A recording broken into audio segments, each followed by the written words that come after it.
नमस्कार दर्शकों, धार्मिक चमत्कार में आप सभी का स्वागत है। आज हम आप सभी को एक फ़कीर की सीख की सच्ची कहानी सुनाने जा रहे हैं। एक फ़कीर मरने को था। किसी ने उससे पूछा कि मरते वक्त की तुमने किससे क्या ज्ञान सीखा। उसने कहा, बड़ा कठिन है, किस किस के नाम लूँ। जीवन में एक भी क्षण ऐसा नहीं बीता जब मैंने किसी से कुछ ना सीखा हो।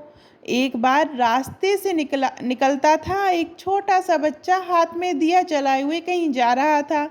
मैंने उस बच्चे से पूछा कि क्या बेटे तुम बता सकते हो कि दिए में जो ज्योति है वह कहाँ से आई। मैंने सोचा था कि छोटा बच्चा है, चकित होकर रह जाएगा, उत्तर नहीं दे पाएगा, लेकिन उस बच्चे ने क्या किया, उसने फूंक मार दी और दिए को बुझा दिया और मुझसे कहा कि अब तुम ही बताओ कि ज्योति कहाँ चली गई।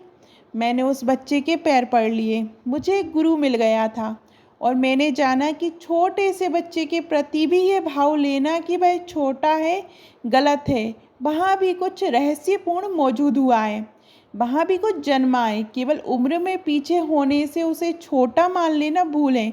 मेरे पास कोई उत्तर नहीं था। तब मैंने जाना कि जो मैंने पूछा था वह बड़ा अज्ञानपूर्ण था। और तब मैंने जाना कि जब तक उस प्रश्न के उत्तर का संबंध है, मैं भी उतना ही बच्चा हूँ जितना वह बच्चा है। मेरे बुजुर्ग होने का भ्रम टूट गया और ये भ्रम टूट जाना एक अद्भुत शिक्षा थी जो एक छोटे से बच्चे ने मुझे दी थी। वह मेरा गुरु हो गया था।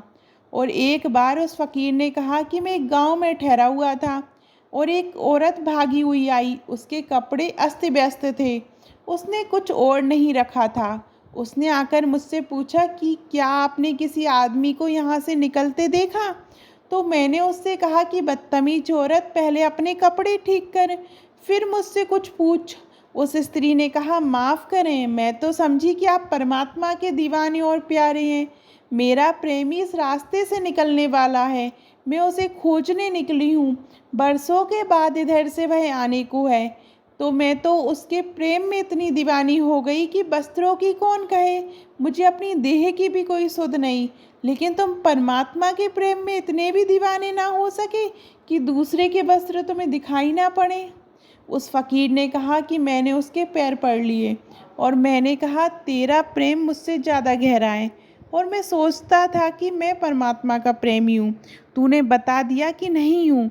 जिसे अभी दूसरों के वस्त्र भी दिखाई पड़ते हैं, वह क्या परमात्मा का प्रेमी होगा, जो प्रेम में इतना भी नहीं डूब पाया जितना कि एक सामान्य स्त्री अपने प्रेमी के ख्याल में डूब जाती है। तो वह स्त्री मेरी गुरु हो गई। उस फ़कीर ने कहा, एक बार एक गांव में आधी रात भटकता हुआ मैं पहुंचा। गांव के सारे लोग सो गए थे, सिर्फ एक आदमी एक मकान के पास दीवार के पास बैठा हुआ था। मुझे मिला, मेरे मन में ख्याल आया कि हो ना हो ये कोई चोर होना चाहिए। इतनी रात किसी दूसरे के मकान के दीवार से ही कौन टिका है। मेरे मन में यही ख्याल उठा कि कोई चोर होना चाहिए। लेकिन उस आदमी ने मुझसे पूछा, राहगीर भटक गए हो, चलो कृपा करो मेरे घर में ठहर जाओ। अब तो रात बहुत गहरी हो गई और सरायों के दरवाजे भी बंद हो गए। वह मुझे अपने घर ले गया और मुझे सुलाकर उसने कहा कि मैं जाऊं, रात्रि में ही मेरा व्यवसाय चलता है। तो मैंने पूछा, क्या है तुम्हारा व्यवसाय। उसने कहा कि परमात्मा के एक फ़कीर से झूठ न बोल सकूँगा, मैं एक गरीब चोर हूँ। वह चोर चला गया और उस फ़कीर ने कहा, मैं बहुत हैरान रह गया, इतनी सच्चाई तो मैं भी नहीं बोल सकता था। मेरे मन में भी कितनी बार चोरी के ख्याल नहीं उठे और मेरे मन में कौन कौन सी बुराइयां नहीं पाली हैं, लेकिन मैंने कभी किसी को नहीं कही। इतना सरल तो मैं भी ना था जितना वह चोर था। और रात जब पूरी बीत गई तो वह चोर वापस लौटा। धीरे धीरे कदमों से घर के भीतर प्रवेश किया ताकि मेरी नींद ना खुल जाए। मैंने उससे पूछा, कुछ मिला, कुछ लाए। उस चोर ने कहा, नहीं, आज तो नहीं, लेकिन कल फिर कोशिश करेंगे।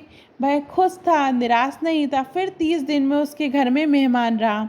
वह 30 दिन ही घर के बाहर रोज रात को गया और हर रोज खाली हाथ लौटा। और सुबह जब मैंने उससे पूछा कि कुछ मिला, तो उसने कहा, नहीं, आज तो कुछ नहीं मिला, लेकिन कल ज़रूर मिलेगा, कल फिर कोशिश करेंगे। फिर महीने भर के बाद मैं चला आया और जब मैं परमात्मा की खोज में गहरा डूबने लगा और परमात्मा का मुझे कोई किनारा ना मिलता था और मैं थक जाता था और हताश हो जाता था, और सोचने लगता था कि छोड़ दूँ इस दौड़ को, खोज को। तब मुझे उस चोर का ख़्याल आता था, जो रोज़ खाली हाथ लौटा लेकिन कभी निराश ना हुआ, और उसने कहा कि कल फिर कोशिश करेंगे। और उसी चोर के बार-बार ख़्याल ने मुझे निराश होने से बचाया। जिस दिन मुझे परमात्मा की ज्योति मिली, उस दिन मैंने अपने हाथ जोड़े और उस चोर के लिए प्रणाम किया। अगर वह उस रात मुझे ना मिला होता, तो शायद मैं कभी का निराश हो गया होता। ऐसे उस फ़कीर ने बहुत सी बातें कहीं, जिनसे उसने सीखा। ज़िंदगी चारों तरफ बहुत बड़ी शिक्षा है। ज़िंदगी चारों तरफ बहुत बड़ा सत्य है।